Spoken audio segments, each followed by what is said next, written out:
We're in a plastic crisis. But who's responsible for this mess? And how can we turn it around? Let me toss a few facts at you. More than half of the plastic ever produced was created in the last decade, and only about 9% of the plastic ever made has been recycled. But before you go blaming your lazy neighbor for that dismal recycling rate, maybe we should take a step back and see how we got here in the first place. And to answer that question, we've got to go way, way back to where plastic began. No, not that far back. Right, that's good.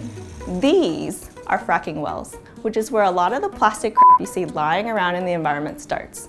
Over the last decade, governments handed out billions of dollars in tax subsidies and gutted environmental rules to encourage oil and natural gas development. That created a lot of new, cheap oil and gas that companies like Dow and Exxon also turned into plastic. In other words, lots of cheap oil and gas means lots of cheap plastic. In fact, plastic is now the fastest growing source of greenhouse gases like CO2 and methane. Huge consumer goods companies then turn all that cheap plastic into packaging or products that often get used just once and then can't or won't get recycled. And with no laws holding producers responsible for the plastic waste they create, guess who picks up the bill for all that junk? That's right, us. The taxpayers. The companies who make and use single-use plastics want you to believe that recycling will take care of all of it. But it turns out it's often more expensive to recycle something than it is just to create new plastic. Some cities and towns are even considering ditching the recycling programs altogether. Take Maine, for example.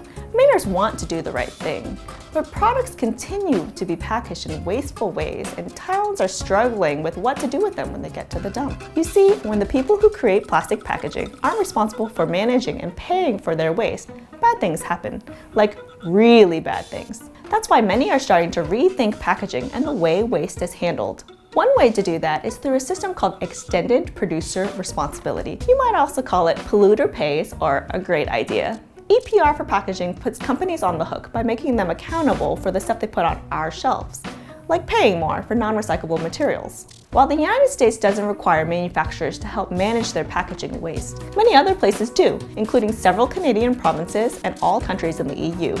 Some of these laws have been in place for 30 years, and many of these places now see recycling rates of up to 80%. And better yet, when the companies become responsible for their waste, the real magic happens. They realize that it's actually cheaper to reduce their packaging than to pay to clean it up. That's the beauty of extending the responsibility to the real polluters. It can help reduce plastic waste on the front end, improve recycling by creating a cleaner waste stream, and oh yeah, tackle this thing called climate change too. Coupled with other ways to reduce unnecessary plastics like bag and foam bans, reforming recycling through EPR for packaging is what the world needs. What's your take on EPR? Tell us in the comments below. Thanks for watching. If you like this video, please like and subscribe.